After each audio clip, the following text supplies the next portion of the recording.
Cordial saludo, amables hermanos, hermanas en el Señor Jesucristo. Estamos en este momento saludándoles y dándoles una bienvenida a nuestra lección del capítulo número 9 en cuanto a los oficiales ordenados en una iglesia del Señor Jesucristo. Queremos invitarles a que nos acompañen en unos momentos de oración para dirigirnos al trono de la gracia y pedir la dirección del Espíritu Santo de Dios. Padre nuestro que estás en los cielos, una vez más estamos encomendándonos en esta hora, en este tipo de clases que estamos llevando en cuanto a la historia de tu iglesia a través de los siglos. Gracias por esa promesa de que tú has dejado a tu iglesia el privilegio de permanecer con tu poder hasta que tú regreses. Las necesidades de cada uno de los hermanos, hermanas que nos acompañan, siguen estando en tus manos porque tú sabes de qué manera, Señor, puedes satisfacerlas.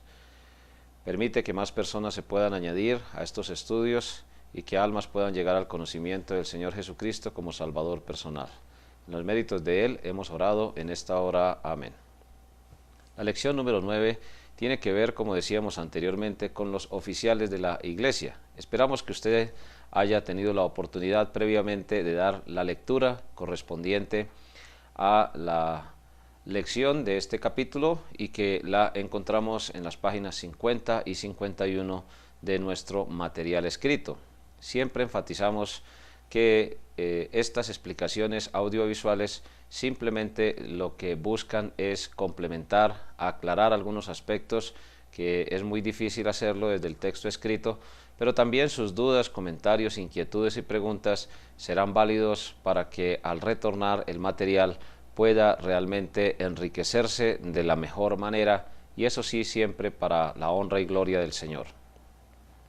Los oficiales de la iglesia. Dos grandes tipos de oficiales ha ordenado el Señor para su iglesia y siempre se han mantenido en estos 20 siglos. Los pastores y los diáconos. La lección apunta a demostrar no solamente desde el punto de vista bíblico, sino también histórico, que solamente dos grandes tipos de oficiales ha dejado el Señor para su iglesia local. Estos son los diáconos y los pastores. La discusión entonces se centra en por qué aparecen diferentes palabras en la Biblia con relación al liderazgo de una iglesia de Cristo.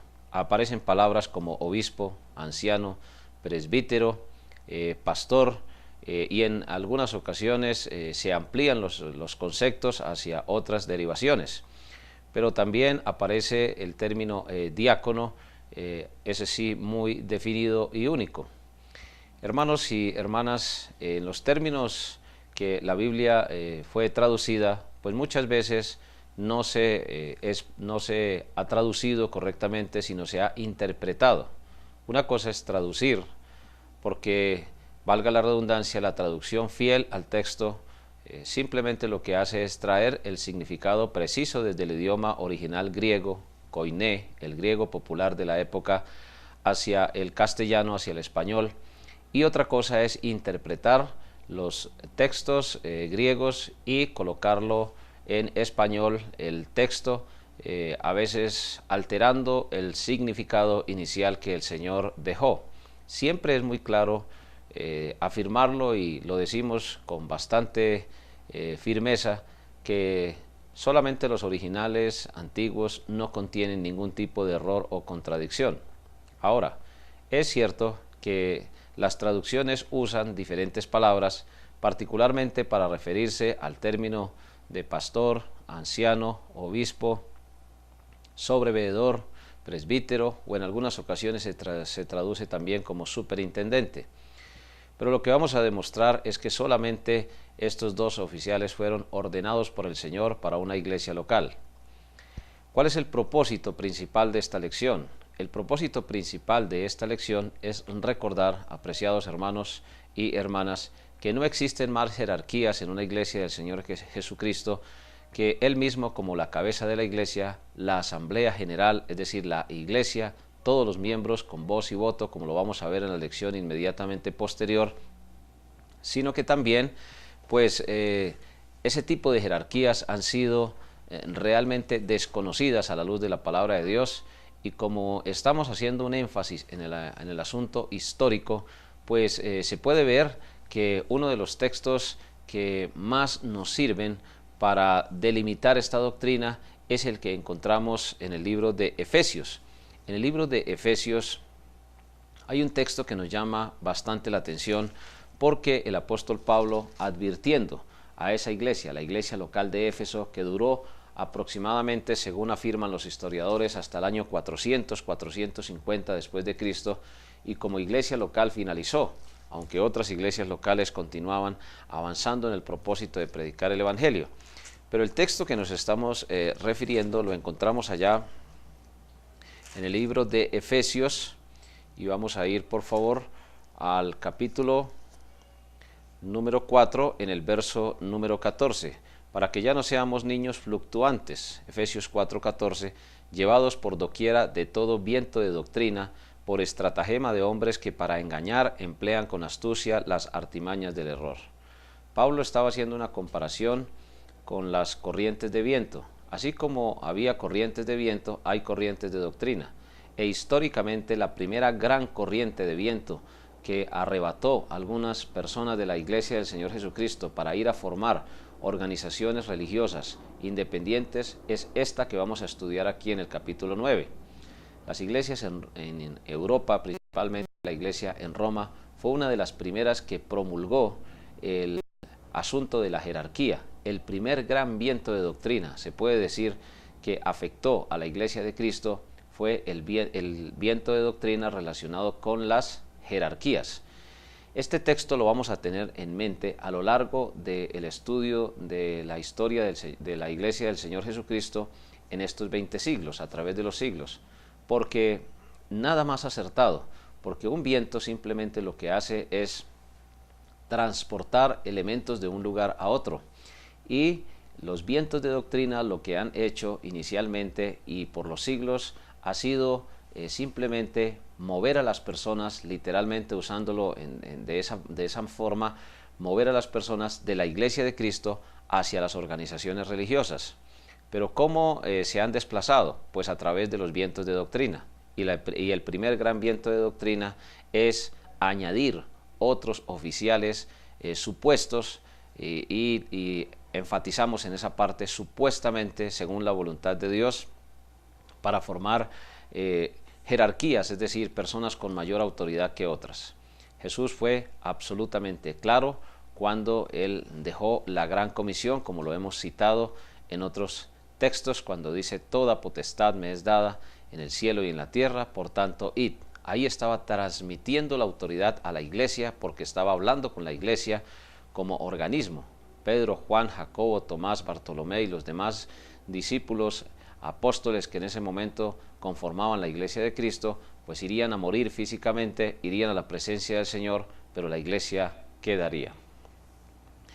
Hermanos y hermanas, entonces, teniendo como base este texto, y siempre lo vamos a tratar, repetimos con bastante insistencia, porque la iglesia de Éfeso estaba siendo advertida, como hoy es advertida también cada una de las iglesias locales, a no dejarse llevar por los vientos de doctrina que sacan a las personas de las comunidades, de las iglesias locales, a ser parte de organizaciones religiosas que nada tienen que ver con la iglesia de Cristo.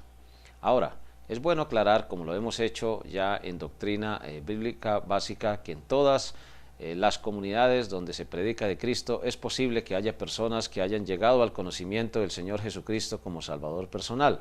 Pero una cosa es familia de Dios y otra cosa es la iglesia del Señor Jesucristo. Vamos entonces a estudiar en este orden de ideas algunos textos que nos demuestran esta realidad de que solamente hubo dos tipos de oficiales ordenados, los pastores y los diáconos. Mencionábamos antes nuestra materia de doctrina bíblica básica y allí hicimos una exposición muy detallada que les rogamos el favor de enfatizar en determinado momento con alguna duda con relación a los diáconos. No hay tanta discusión con relación a los diáconos. Ya sabemos que en Hechos capítulo 6 se ordenaron y que el texto que vamos a estudiar hoy allá en primera a Timoteo, en el capítulo número 3, capítulo número 4 y en segunda a Timoteo también, Hay en estas cartas abundante información en cuanto a los requisitos de los pastores y de los diáconos que el Señor ordenó.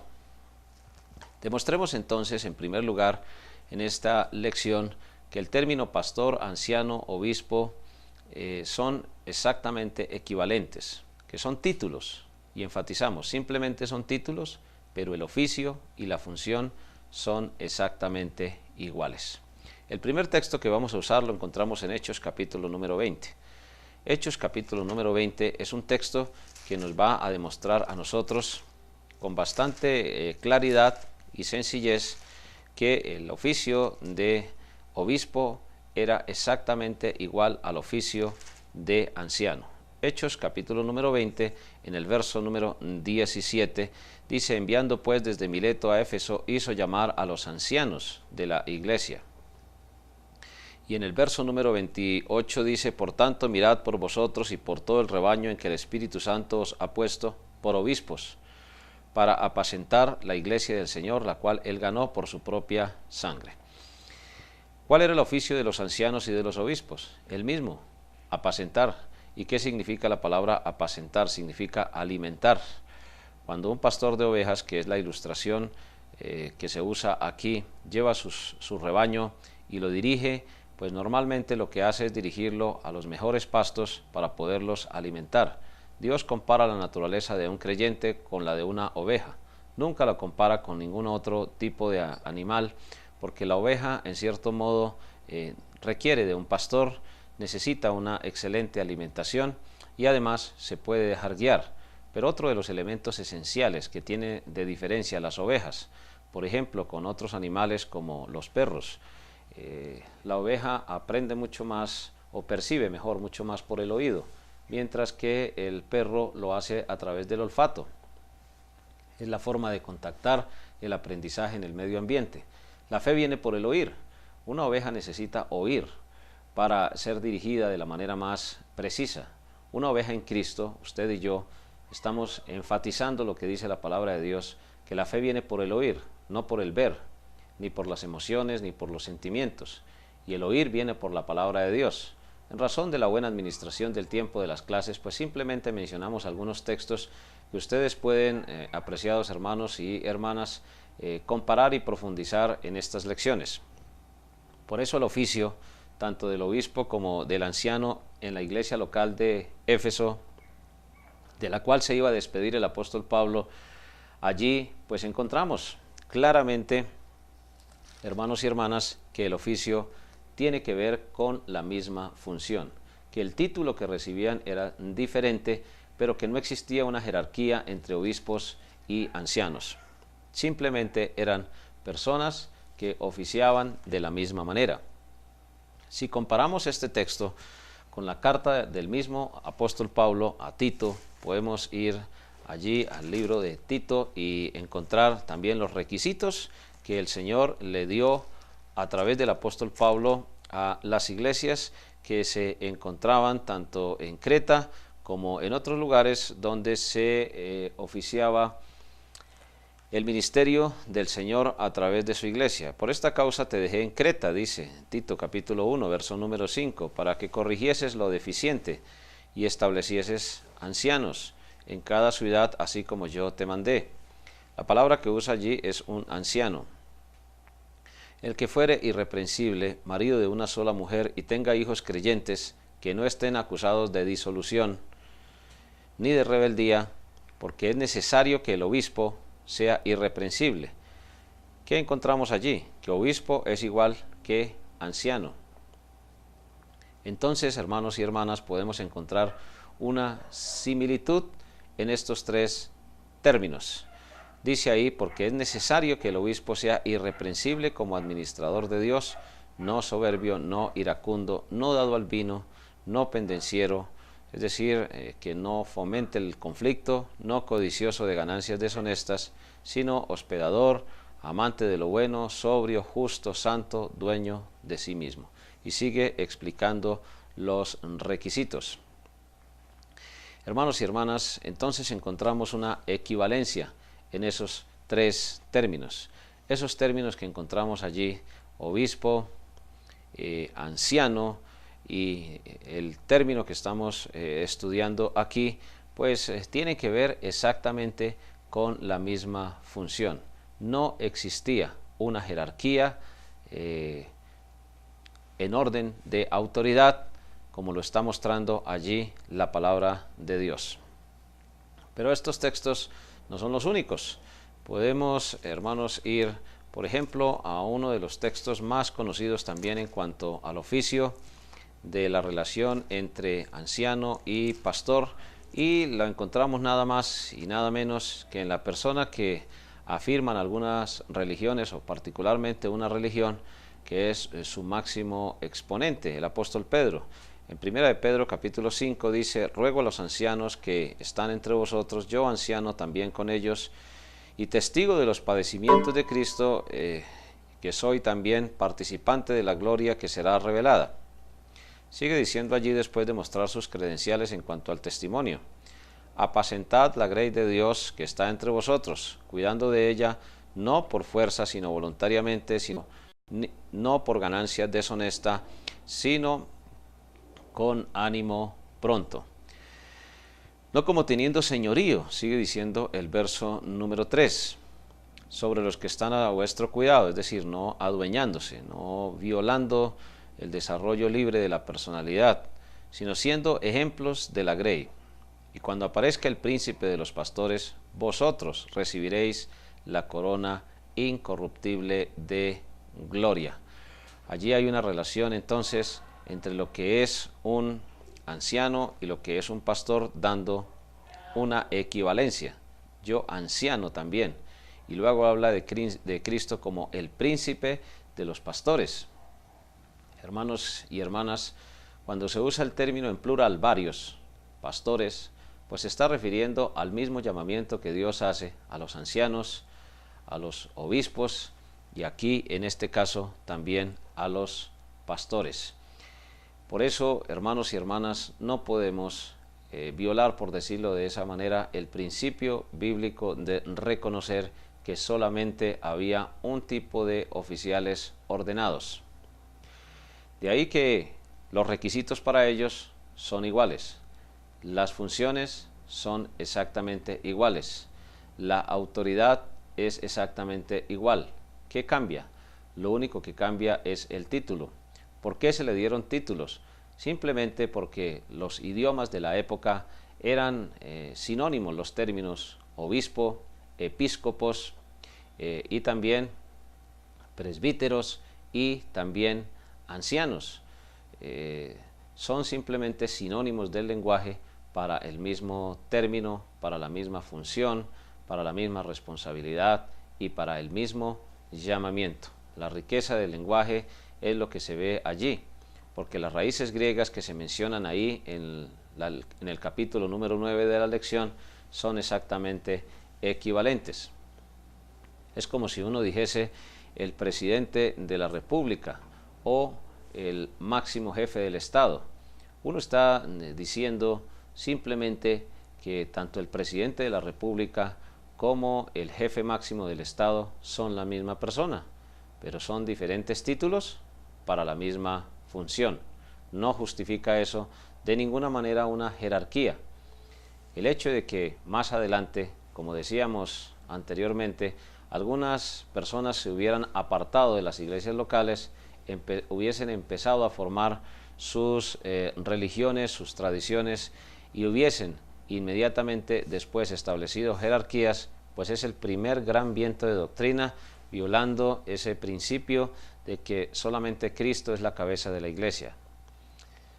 Esas comunidades, particularmente en Europa y en parte de Asia, empezaron a formar jerarquías y a formar sus propias organizaciones religiosas, y esas organizaciones religiosas se apartaron de la sana enseñanza del Señor y lentamente, año tras año y siglo tras siglo, fueron impulsando la formación de ese tipo de organizaciones jerárquicas. Los obispos se encargaron entonces de varias comunidades en regiones geográficas mucho más extensas, empezaron a quitar, a poner pastores, empezaron también a quitar y a poner otros tipos de líderes en las iglesias, a influir en la administración de los recursos económicos, y entonces las comunidades religiosas empezaron a tributar, a ofrendar, a donar bienes materiales, bienes económicos a sus correspondientes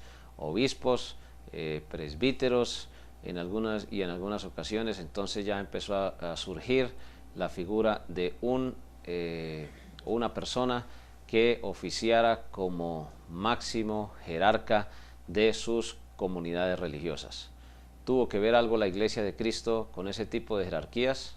No, y definitivamente no, contundentemente no. La Iglesia de Cristo permaneció fiel a la doctrina.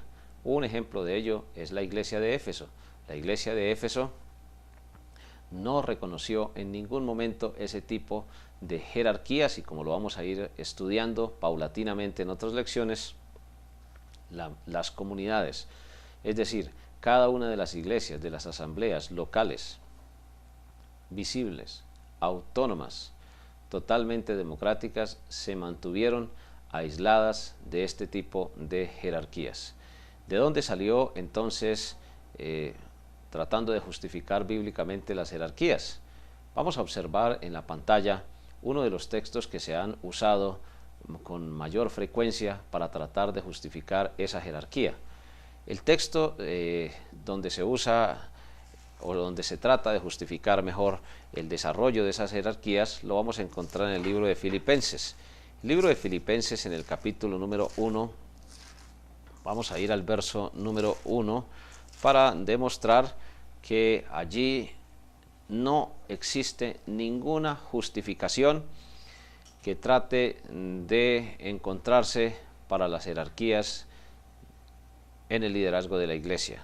Filipenses 1:1 dice: Pablo y Timoteo, siervos de Jesucristo, a todos los santos en Cristo Jesús que están en Filipos, con los obispos y diáconos. Este texto, el término allí en griego es opiscopos, obispos, y diáconos, que no fue traducido al español, sino simplemente se le dejó el término en griego, que significa servidor. Pues es el más usado para tratar de demostrar que los obispos tenían jerarquía sobre los diáconos. Pero cuando uno va a la palabra de Dios, pues simplemente lo que encuentra es otra cosa, porque aquí no se está justificando una jerarquía. ¿Cómo podemos demostrar que no se está justificando una jerarquía? Pues por los requisitos, y los requisitos los encontramos en las cartas que normalmente denominamos las cartas pastorales. Vamos a encontrar una equivalencia allá en las cartas pastorales. Vamos a ir inicialmente a 1 Timoteo capítulo número 3, en el verso, a partir del verso 1 y terminando en el verso número 15. Queremos leer tanto algunos los textos más esenciales de este fragmento. En 1 Timoteo capítulo 3, versos 1 hasta el verso número 15. Dice en 1 Timoteo 3:1: si alguno anhela obispado, buena obra desea, pero es necesario. Y a partir de ahí empieza a mencionar los requisitos que ya hemos leído y que son equivalentes a los que leímos en Tito. Luego dice en el verso número 10, hablando ya de los requisitos a los diáconos: y estos también sean sometidos a prueba primero. La palabra también está en total concordancia con el verso número 8, cuando dice: los diáconos asimismo deben ser, y empieza a hablar de los requisitos. Apreciados hermanos y hermanas, hay una equivalencia entre el oficio del diaconado con el oficio del obispado o pastorado, o el oficio de los ancianos o superintendentes o presbíteros, como se les quiera llamar. El término se puede decir que en cierto modo, o el título se puede decir que en cierto modo es secundario, aunque no se desconoce que se debe usar el término bíblico.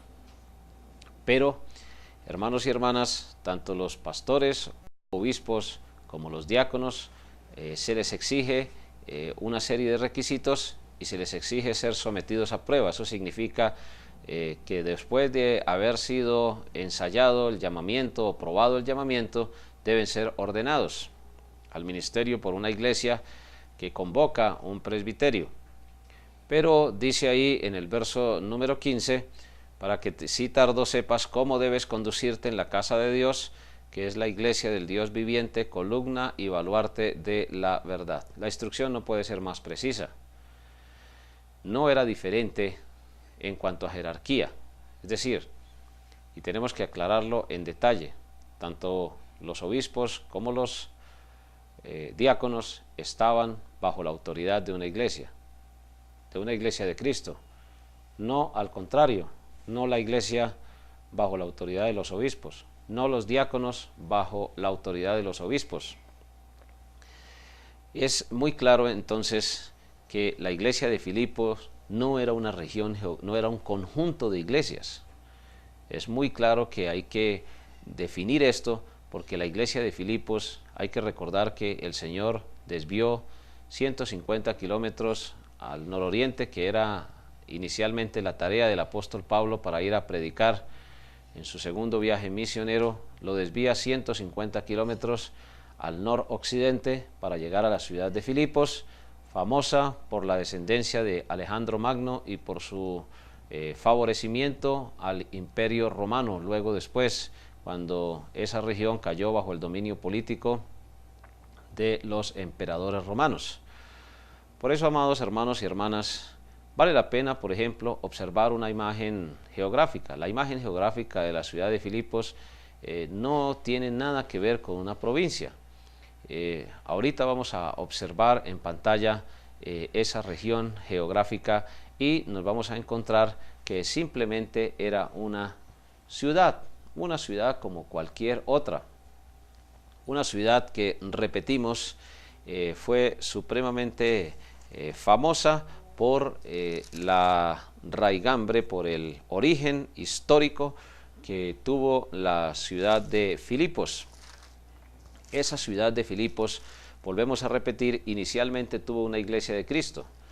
El pastor de la iglesia de Filipos, o los pastores mejor de la iglesia de Filipos, porque habla en plural,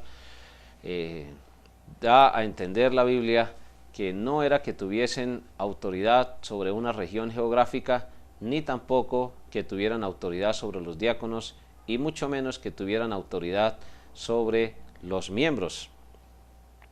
Todo lo contrario, lo que se ve, hermanos y hermanas, es que esta ciudad que estaba ubicada sobre esta llanura que estamos nosotros observando ahí en esa fotografía, pues vemos ahí algunos restos que todavía quedan, algunas ruinas que se conservan y que son en esta época del siglo XXI objeto del estudio arqueológico.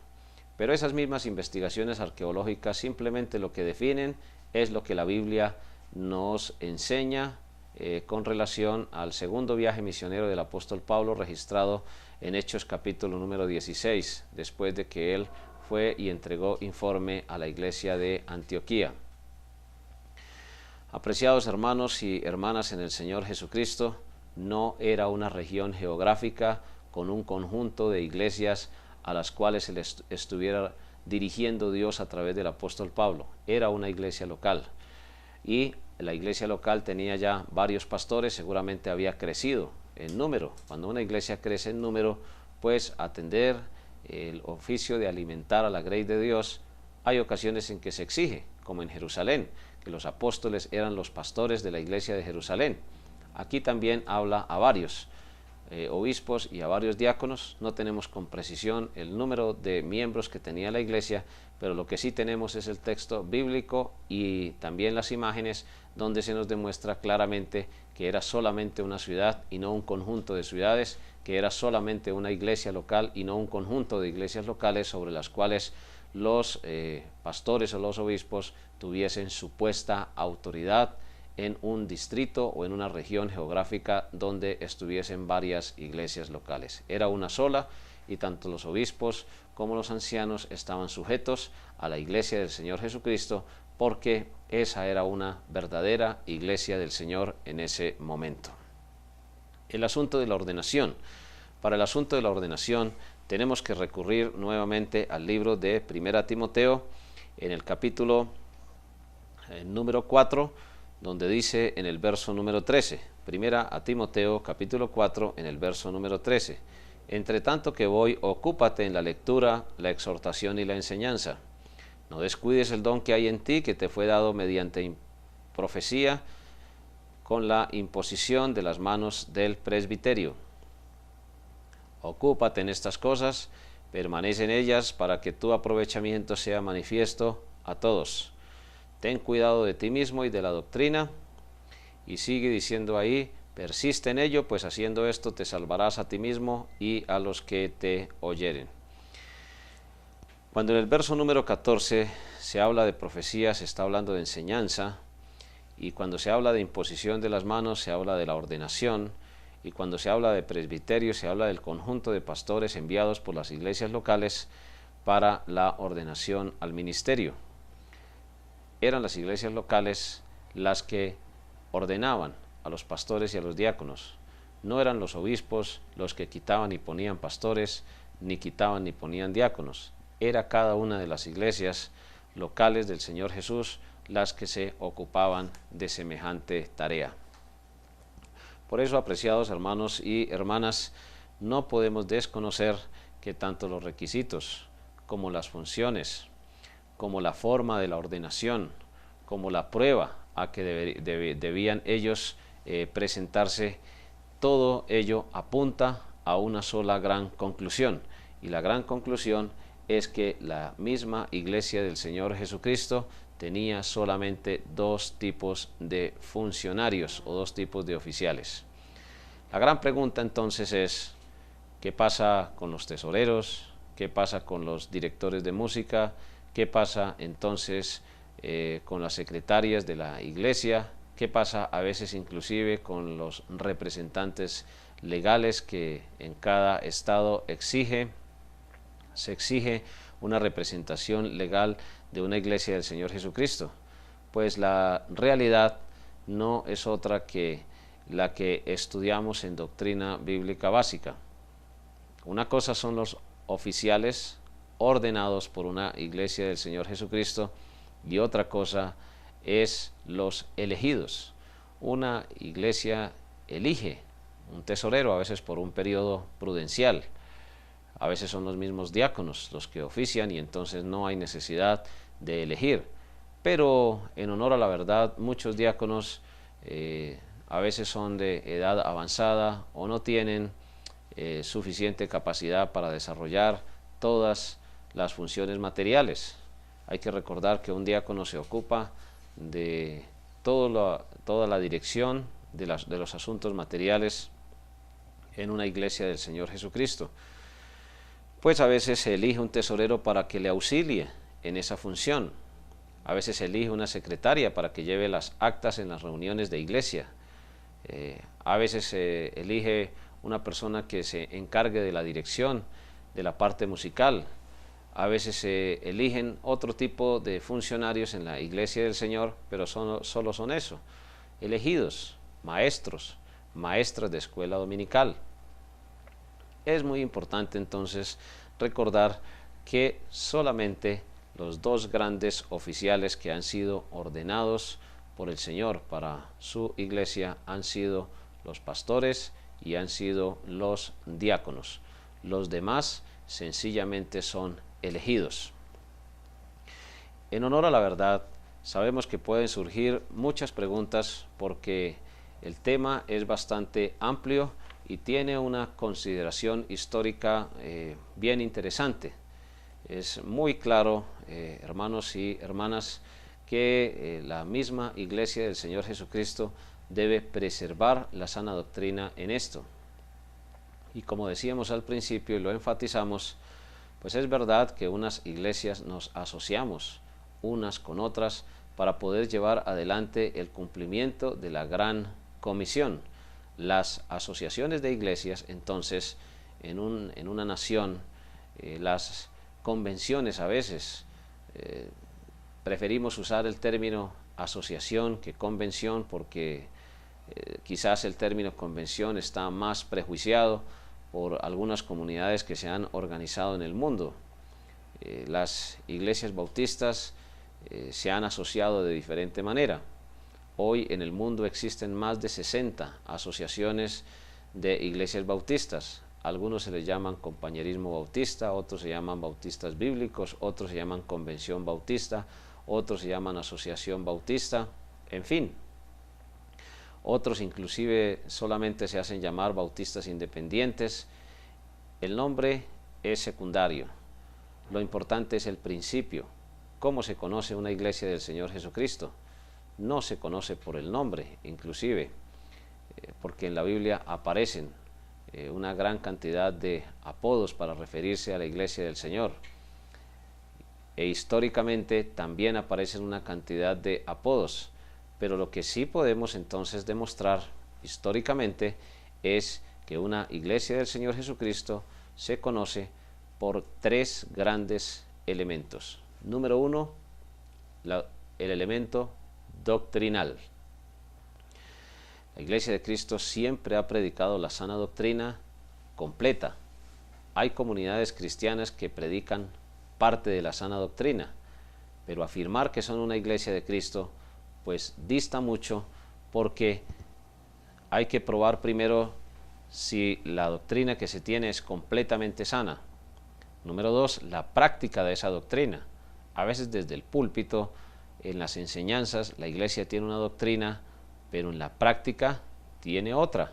Y si en la práctica tiene otra, significa que la iglesia debe corregirse, porque ya lo hemos mencionado en varias oportunidades, la iglesia es la esposa de Cristo y una esposa debe presentarse en el momento del matrimonio limpia y pura, así como se compara ya en el libro de Efesios cuando dice que como maridos debemos amar a nuestra esposa, así como Cristo amó a su iglesia entregando su vida por ella.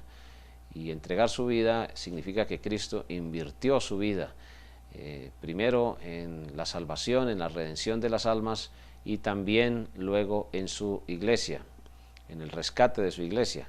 Cuando la iglesia sea llevada por el Señor, ya deja de ser la novia y entonces pasa a ser la esposa del Señor, y Él exige que no haya mancha ni arruga, y eso involucra la doctrina, la práctica de la doctrina, e involucra también la parte histórica. Una iglesia de Cristo se conoce primero por su doctrina, segundo por la práctica de la sana doctrina, y tercero se conoce también porque puede trazar su origen desde Cristo hasta nuestros días. Iglesia tras iglesia, siglo por siglo, pues se puede probar desde el punto de vista bíblico e histórico que la iglesia de Cristo nunca se ha terminado, jamás se ha acabado, porque precisamente ahí es que está el cumplimiento de la promesa. Y una de las grandes doctrinas que fue atacada y que produjo un serio desvío, por decirlo así de esa manera, de muchas personas para formar sus propias organizaciones religiosas, pues fue precisamente la de empezar a añadir nuevas personas, nuevos líderes, mejor, con jerarquía. Cuando hablamos de nuevas personas, eran personas que querían ejercer autoridad. Entonces, no significa eso que las iglesias de Cristo no debamos asociarnos unas con otras, pero hay que observar primero con quién nos asociamos.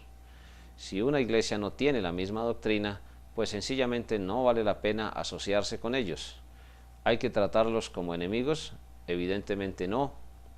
Hay que demostrar el amor cristiano, dar un buen testimonio, pero en ningún momento vamos a proceder a unirnos eclesiásticamente con ellos, ni a trabajar conjuntamente.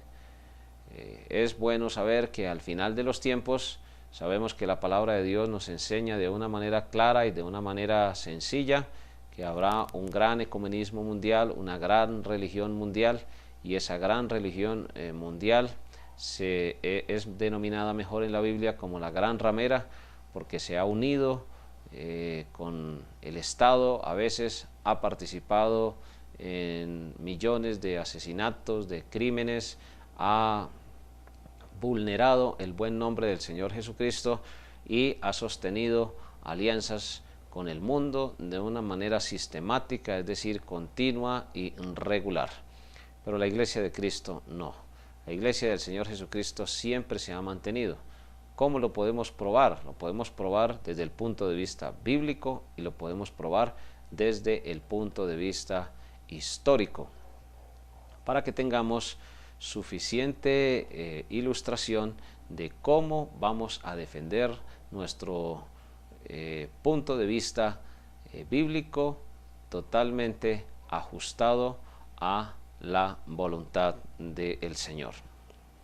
Así que, amados hermanos y hermanas, siempre estamos inquietándoles para que ustedes nos envíen sus correspondientes preguntas, sus correspondientes comentarios, porque estos textos nos ayudan a nosotros a llevar adelante el mensaje de la palabra de Dios con sencillez y profundidad.